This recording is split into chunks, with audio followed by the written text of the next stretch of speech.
Good morning વિદ્યાર્થી મિત્રો, આજે આપણે એકાઉન્ટની અંદર ચેપ્ટર નંબર 10 જે કાચું સરવાળો જોઈ રહ્યા છે એની અંદર સ્વાધ્યાયનો દાખલો જોઈશું। તો સ્વાધ્યાયના દાખલાની અંદર જે શરૂઆત કરી છે આપણે એ દાખલા તમારા એક્ઝામ માટેના જે પૂછાય છે એ છે। બીજું લાસ્ટ વિડિયોની અંદર આપણે જે શીખ્યા તો લાસ્ટ વિડિયોમાં આપણે કાચું સરવાળો શીખ્યા, ખાતાની બાકીની પદ્ધતિ એટલે કે બાકીની પદ્ધતિ કાચું સરવાળો કેવી રીતના તૈયાર થાય। તો લાસ્ટ વિડિયોની અંદર જે દાખલો કરાયો હતો એ પણ તમારા એક્ઝામ માટેનો જ હતો, એ પ્રકારે દાખલા પૂછાશે। મેં કાચું સરવાળો તમને પત્રક સ્વરૂપે તૈયાર કરાવ્યું હતું। મેં આગળ પણ સૂચના આપી, જો દાખલામાં કાચું સરવાળો તૈયાર કરવાની કોઈ સૂચના ના હોય કે કયા સ્વરૂપે તૈયાર કરવું તો પત્રક સ્વરૂપે તૈયાર કરવું, જે આ પ્રકારનું ફોર્મેટ મેં તમને એ વખતે બનાવીને કરાવ્યું છે। બીજું, જો વિદ્યાર્થી મિત્રો તમને સૂચના આપી ખાતા સ્વરૂપે તો ખાતા સ્વરૂપે બનાવવાનું। આજે આપણે દાખલો સ્વાધ્યાયનો જોઈ લઈએ અને સ્વાધ્યાયમાં દાખલાની જે સૂચના છે એ પ્રમાણે તૈયાર કરીશું। પણ વિદ્યાર્થી મિત્રો, કાચું સરવાળો તૈયાર કરવા માટે તમારે કેટલીક બાકીઓ તૈયાર કરવી પડશે, જે મેં લાસ્ટ વિડિયોની અંદર તમને આપી દીધી છે। અમુક બાબતો છે નિયમ પ્રમાણે યાદ રાખવાની છે, તો એ તૈયાર કરશો બેઝિક બાબતો નિયમો પ્રમાણે કે ખર્ચની ઉધાર ઉપરની જમા, મિલકતોની ઉધાર દેવાની જમા, તો જ આવડશે। અને અમુક બાબતો જે પહેલા બીજું ચેપ્ટર હતું ખાતાની બાકીઓમાં ઓળખો હતી, મેં તમને આપી હતી કે બેંક લોન હોય તો દેવું એની જમા બાકી શા માટે, લેણદારોની જમા બાકી શા માટે, એટલે કે બધા જ જે ખાતા બધાની અમુક સમજો તો જે ઓકવર્ડ હતી તો એ મેં બધી તમને સમજાવી। તો બેઝિક હતું અને એકાઉન્ટ મેં કીધું 11 માનું બેઝિક છે। હજુ પણ જે શીખશો એ જે શરૂઆતમાં શીખ્યું બધું આવવાનું, અત્યારે શીખવો આગળ જતા આવવાનું, ખાસ તૈયાર કરજો। તો જોઈએ વિદ્યાર્થી મિત્રો, આપણે ચોપડી સાથે રાખજો તો જ ખબર પડશે। ચોપડીની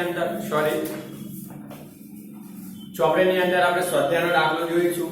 તો જો હવે ત્યાંથી તો દેખાય નહીં, પણ તમારા વિકલ્પો છે એક્ઝામમાં આવેલા છે, બહુ સરળ છે, જે મેં કરાવી દીધેલા છે, નાના પ્રશ્નો એમાં આથી આ વિકલ્પો આવી જાય છે। બીજો આપણે ચોથો દાખલો છે વિદ્યાર્થી મિત્રો, ત્યાંથી શરૂ થાય, પૂછાય છે, જે એક્ઝામમાં જોઈએ ચોથો દાખલો। તો જુઓ, ચોથો દાખલો, નીચે આપેલી વિગતોને આધારે પ્રવીણ પટેલનું તારીખ 31/3/2016 ના રોજ પૂરા થતા વર્ષનું કાચું સરવાળો તૈયાર કરો। તો પ્રવીણ પટેલનું તારીખ 31/3/16 ના રોજનું કાચું સરવાળો તૈયાર કરવાનું। નીચે ખાતાનું નામ અને રકમ એ રીતના બે ભાગમાં આપેલું છે, મતલબ ખાતાઓના નામ આપેલા છે, એના પરથી તમારે કાચું સરવાળો તૈયાર કરવાનું। હવે કાચું સરવાળો કયા સ્વરૂપે તૈયાર કરવાનું, પત્રક કે ખાતા સ્વરૂપે, એવી કોઈ સૂચના નથી, અને સૂચના ના હોય તો પત્રક સ્વરૂપે તૈયાર કરવાનું, જે અહીંયા મેં બનાવેલું છે। બીજું વિદ્યાર્થી મિત્રો, સ્વાધ્યાયનો દાખલા નંબર 4 આપણો આ પત્રક સ્વરૂપે લખવાની જરૂર નથી એક્ઝામમાં, તમારી જાણકારી માટે કે પત્રકનું ફોર્મેટ કહેવાય, લાસ્ટ વિડિયોમાં પણ મેં લખ્યું હતું। ઓકે, ખાતા સ્વરૂપનું બહુ સરળ છે, આગળ એક દાખલો આપેલો છે તૈયાર કરેલો, અને મેં ઉદાહરણ નંબર 2 માં પણ કીધું હતું, પત્રક સ્વરૂપે મેં કરાવ્યું હતું। ચોપડીની અંદર પણ એક ખાતા સ્વરૂપે ફોર્મેટ આપેલું છે હતું, બે રીતે તૈયાર કરીને આપ્યા હતા તમારી સમજૂતી માટે। હવે મિત્રો જુઓ, શ્રી પ્રવીણ પટેલનું તારીખ 31/3/2016 ના રોજનું કાચું સરવાળો, તો આ રીતના તમારે લખવાની સૂચના, ખાસ કાચું સરવાળો એક જ દિવસનું એટલે રોજનું જ લખાય, જે તે હિસાબે વર્ષના અંતે હોય તો જે તારીખ આપે તે તારીખનું। હવે પત્રક સ્વરૂપમાં પહેલા ખાતાનું નામ લખાશે, પછી ખાતા હોય પાના નંબર, ખાતાની ઉધાર બાકીની રકમ, ખાતાની જમા બાકીની રકમ। ઓકે, હવે ખાતા સ્વરૂપમાં શું હોય છે, આ પત્રક સ્વરૂપમાં ખાતા સ્વરૂપમાં ખાતાનું નામ એટલે કે અહીંયા ખાતાનું નામ, ઉધાર બાકીની રકમ, બસ એ રીતના જમામાં ખાતાનું નામ, જમા બાકીની રકમ, બે ભાગ અલગ પડી જાય ખાતા સ્વરૂપની જેમ। જોઈએ પત્રક સ્વરૂપમાં તો પહેલા બાકીઓ છે ત્યાંથી જોઈશું, ને બાકીઓ ખાસ તમારે યાદ રાખવાની અમુક બાબતો છે ને નવી આવે છે, બાકી તો આગળ આવી ગઈ છે, ભણ્યા છો એ પ્રકારની જ આવશે। જો પહેલું ખાતાનું નામ આપ્યું શરૂનો સ્ટોક એ માલનું ખાતું છે, એની હંમેશા ઉધાર જ બાકી હોય। બીજું શરૂનો સ્ટોક, ખાતાના નામ ત્યાં લખવાનું શરૂનો સ્ટોક,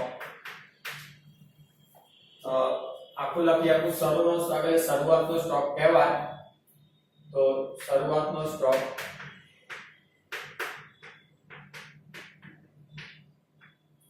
રકમ વિદ્યાર્થી મિત્રો 7,440 રૂપિયા। ઓકે, ઉધાર થાય એટલે ઉધાર બાકીમાં રકમ લખીશું, જે ખાતા જમા થાય જમા રકમ, ખાતાના નામ તો અહીંયા જ આવશે બધા, ખાલી ઉધાર રકમ અહીંયા જમા થતી હોય એની જમા બાકીની રકમ.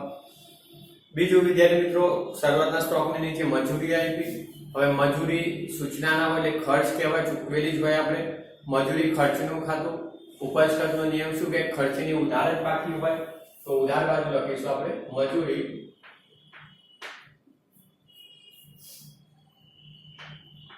તો વિદ્યાર્થી મિત્રો એની ઉધાર બાકી, ઉધાર બાજુમાં 4000 લખીશું ઉધાર બાકી તરીકે. ત્યારબાદ વિદ્યાર્થી મિત્રો વેચાણ. વેચાણની હંમેશા જમા બાકી હોય, માલનું વેચાણ કહેવાશે, યાદ રાખજો.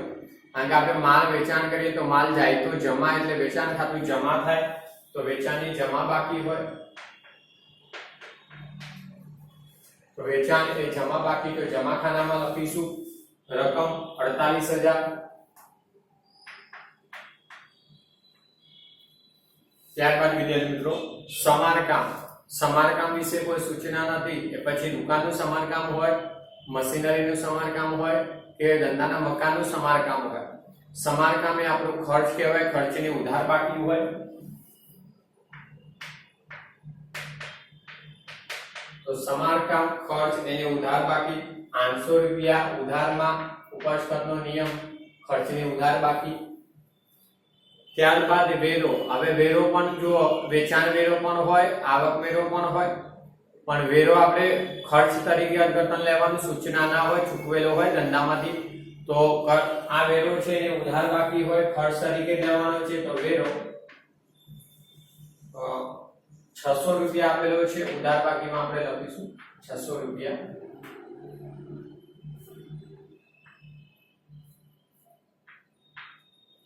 ત્યારબાદ જમીન મકાન આપેલું છે, તો જમીન મકાન એ મિલકત, મિલકતને હંમેશા ઉધાર બાકી જ હોય, તો અહીંયા જમીન મકાન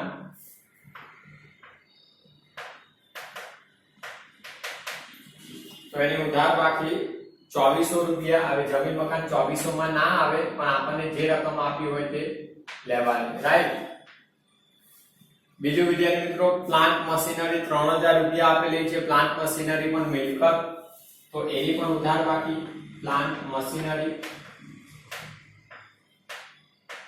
જે ધંધામાં મશીન લાવ્યા હોય, જે પ્રકારના હોય તે મશીનરી પ્લાન્ટ, તો એ પણ મિલકત, મિલકતની ઉધાર બાકી, રકમ 3000 ઉધાર બાકી, તો ઉધાર બાજુ લખીશું 3000 ઉધાર રકમમાં. ત્યારબાદ વિદ્યાર્થી મિત્રો વીજળી ખર્ચ. વીજળી ખર્ચ છે, ખર્ચની હંમેશા ઉધાર બાકી, તો ખર્ચ તરીકે લખીશું વીજળી ખર્ચ. તો ઉધાર બાકીમાં 920 રૂપિયા ઉધાર બાકી તરીકે. ત્યારબાદ મૂડી આપી છે. મૂડીની હંમેશા જમા બાકી, કારણ કે ધંધામાં માલિક મૂડી લાવે, રોકાણ કરે છે, તો માલિક લાભ આપનાર, એટલે માલિકનું મૂડી ખાતું જમા થાય. એવી જ રીતે ઉપાડ હોય તો ઉપાડની ઉધાર બાકી હોય, માલિક લાભ લેનાર હોય ત્યારે અંગત વપરાશ. ચલો, તો મૂડીની જમા બાકી, તો જમા બાજુ લખીશું આપણે મૂડી. જમા ખાનામાં 16000 રૂપિયા જમા બાકી તરીકે મૂડી. ત્યારબાદ ઓફિસ પગાર. એકલું પગાર લખે, ઓફિસ પગાર લખે, એ ધંધાનો વહીવટી ખર્ચ કહેવાય, ખર્ચની હંમેશા ઉધાર બાકી, તો ઉધાર બાકીમાં લખીશું જગ્યા. હવે દેખાય નહીં તો અહીંયા ઉપરથી લખું, કારણ કે આ બાજુ જગ્યા છે જ આપણી પાસે.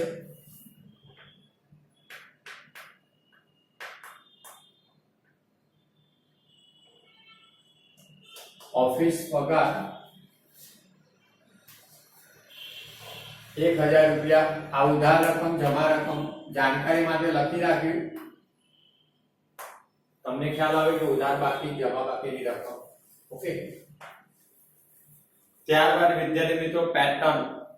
હવે પેટર્ન એ અદ્રશ્ય મિલકત, રાઈટ. જો પાઘડી, pattern, trademark, copyright, franchise, software, formula, licence, આ બધી ધંધાની અદ્રશ્ય મિલકતો. એમાંની કોઈ પણ મિલકત આપે એની ઉધાર બાકી છે મિલકતની, તો મિલકત કહેવાય અદ્રશ્ય, તો એની ઉધાર બાકી. સોરી, પેટર્ન છે.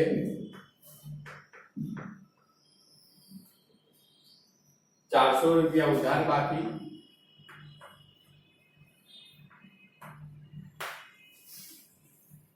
ત્યારબાદ બેંક શિલ્લક આપ્યું છે પેટર્નની નીચે છેલ્લી.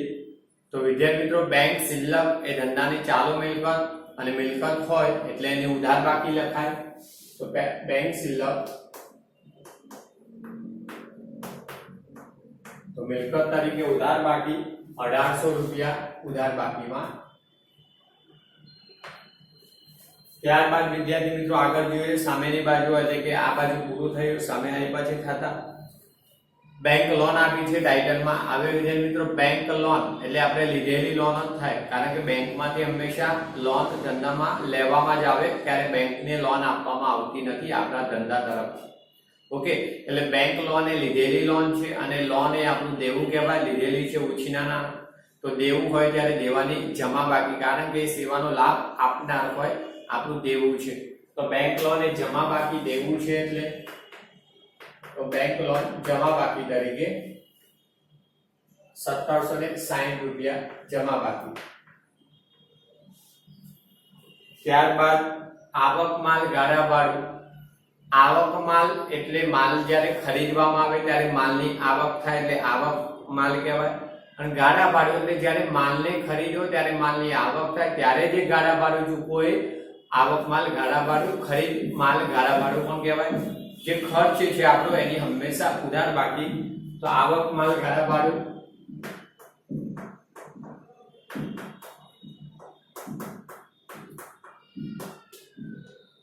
ખર્ચ હોવાથી ઉધાર બાકી રકમ 600 રૂપિયા. તો ઉધાર બાજુ 600 રૂપિયા.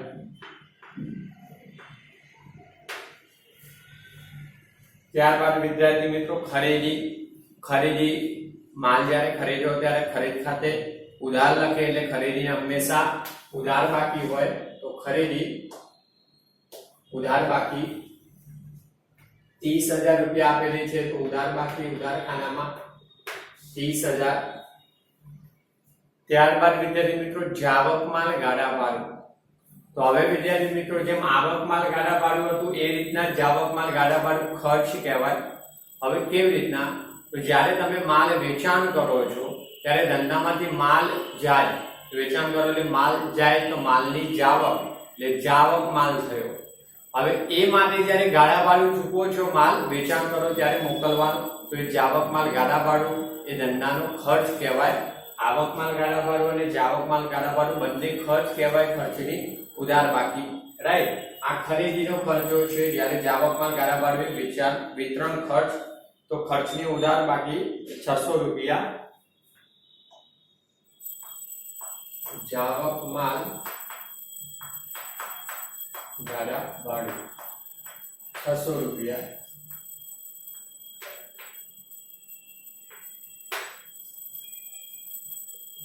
વિદ્યાર્થી મિત્રો આવક માલ ગાળા ભાડું જુઓ 1200 રૂપિયા આપ્યું છે, એટલે ભૂલથી મારે ગાળા ભાડું અર્થઘટન થઈને ઉપર રકમ લખાઈ ગયેલી, આ 600 ઉપર લખાઈ ગયા હતા, એટલે ત્યાં ભૂલ થઈ ગયું, તો ધ્યાન આપજો.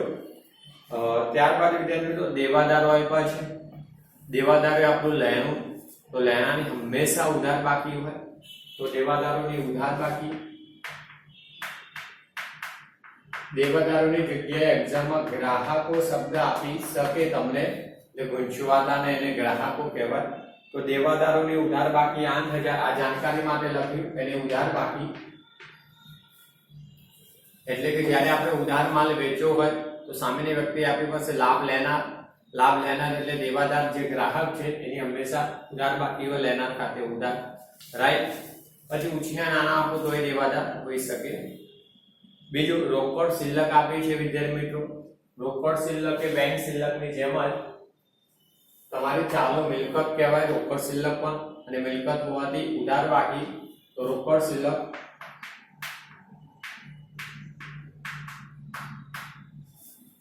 રકમમાં 80 રૂપિયા આપી છે. બહુ બધી રકમ છે, મોટી, ધ્યાન આપજો. બહુ નાની અમાઉન્ટ આપી છે 80 રૂપિયા. રાઈટ, ત્યારબાદ વિદ્યાર્થી મિત્રો છૂટા ઓજારો આપ્યા છે. છૂટા ઓજારો એટલે માનો કે કોઈ કન્સ્ટ્રક્શન કંપની હોય તો એની પાસે નાના નાના ઓજારો હોય છે જે કામકાજમાં વપરાતા હોય, પછી રોડનું સમારકામ કરતી હોય કે અન્ય પ્રોજેક્ટ હોય. તો જે સાધનો છે ને છૂટા ઓજારો એ ધંધાની મિલકત છે ને મિલકત હોવાથી એને ઉધાર જ બાકી કહેવાય. તો છૂટા ઓજારો એ મિલકત છે અને મિલકત હોય તો હંમેશા એની ઉધાર બાકી. તો છૂટા ઓજારો, વિદ્યાર્થી મિત્રો રકમ 720 મિલકત છે એટલે એની ઉધાર બાકી રહેશે. ત્યારબાદ વિદ્યાર્થી મિત્રો લેણદારો, તો લેણદારો દેવું કહેવા આપણું, દેવાની હંમેશા જમા બાકી.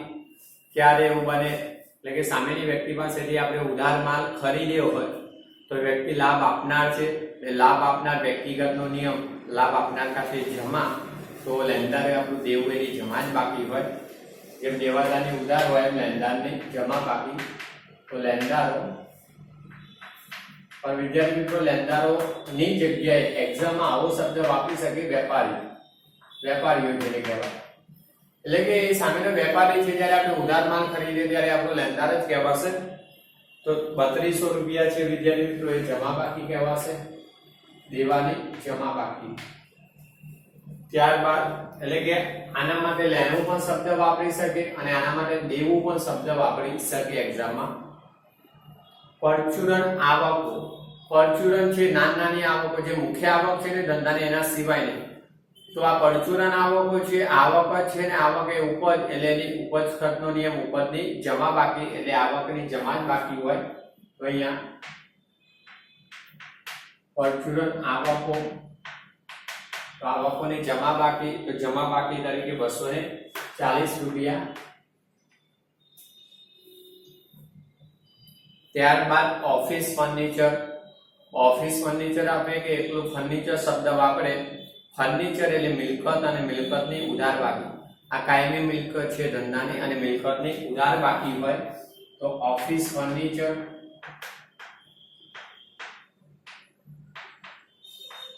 રાઈટ, ફર્નિચર એ મિલકત, મિલકતની ઉધાર બાકી. તો આ પણ રકમ 240 રૂપિયા છે પણ ઉધાર બાકી છે, જે ઉધાર ખાનામાં લખીશું. રાઈટ. ત્યારબાદ છેલ્લું વિદ્યાર્થી મિત્રો પાઘડી. તો પાઘડી વિશે તો હમણાં જ કહી દીધું, એટલે કે પેટર્ન, પેટર્ન આવે ત્યારે પાઘડી એ અદ્રશ્ય મિલકત છે અને મિલકત હોવાથી ઉધાર બાકી. એટલે કે પાઘડી, પેટર્ન, ટ્રેડમાર્ક, કોપીરાઇટ જે મિલકતો છે એ અદ્રશ્ય મિલકતો છે અને અદ્રશ્ય મિલકતને હંમેશા ઉધાર બાકી. તો ઉધાર બાકીમાં લખીશું પાઘડી, રકમ 6000 રૂપિયા વિદ્યાર્થી મિત્રો, ઉધાર બાકી, તો ઉધાર ખાનામાં 6000 રૂપિયા. રાઈટ. બસ વિદ્યાર્થી મિત્રો સામે તો નવો દાખલો છે, પાંચમો દાખલો છે. રાઈટ. હવે આ દાખલો પૂરો થયો. તો હવે વિદ્યાર્થી મિત્રો બસ આટલું લખવાના, તમારે 4 કે 5 ગુણનો હોય કે બહુ ઓછી રકમ હોય એક્ઝામમાં તો મેળવી લઈએ વિદ્યાર્થી મિત્રો. ઉધાર અને જમા રકમનો સરવાળો, તો જો અહીંયા કુલ સરવાળો ઉધાર ખાનો અને જમા ખાનાનો કરી લઈએ. સરખો થાય તો ગાણિતિક દ્રષ્ટિએ હિસાબ સાચા થવો જોઈએ તમારે. જો પેલા ઉધાર બાકી છે એ જોઈ લઈએ. ઓકે, જો 7440, ત્યારબાદ 4000, 800, 600, 2400, 3920. ત્યારબાદ આ ઉધાર બાકી છે લઈ લઈએ. તો શરૂમાં 1400, ત્યારબાદ 1800, 1200, 30000, 6000, 80, 720, 240 અને 6000, એટલે 69200, 69200, 69200 લખી દઉં છું અહીંયા. તો એટલે કે આટલો સરવાળો જમા બાજુ પણ મળવો જોઈએ. તો જોઈએ જમા બાજુ પણ. તો જો જમા બાજુમાં 48000, નીચે 16000. રાઈટ. સામેની જમા બાજુ લઈએ તો 1760, 3200 અને 240. એમાં પણ 69200 રૂપિયા સરવાળો મળે. લખી લઈએ વિદ્યાર્થી મિત્રો. ઓકે, તો આ તમારો સરવાળો સરખો જ મળી ગયો બંને બાજુ. તો આ દાખલો સાચો કહેવાય. વિદ્યાર્થી મિત્રો આ તમારે હોમવર્કમાં સ્વાધ્યાય તો હંમેશા કરવાનું હું કહું કે ના કહું. બોર્ડવર્કમાં હું સ્વાધ્યાયના દાખલા કરાવે તો ગણી લેવાના, એટલે કે જેટલું બોર્ડવર્ક થાય તો લખી જ લેવાનું. બીજું આ પ્રકારનું એક ઉદાહરણ, એટલે કે આપણે ઉદાહરણ નંબર 2 અહીં જોઈ લો. ત્રીજું ઉદાહરણ બાકી હોય તો એ કરવાનું પ્રેક્ટિસમાં. જે ના ખબર પડે મને પૂછી લેજો. બીજું કે આ દાખલો તમારે મેં અહીંયા પત્રક સ્વરૂપે તૈયાર કર્યો. જો પ્રેક્ટિસ કરવી હોય તો આને ખાતા સ્વરૂપે તમારે બનાવવાનો.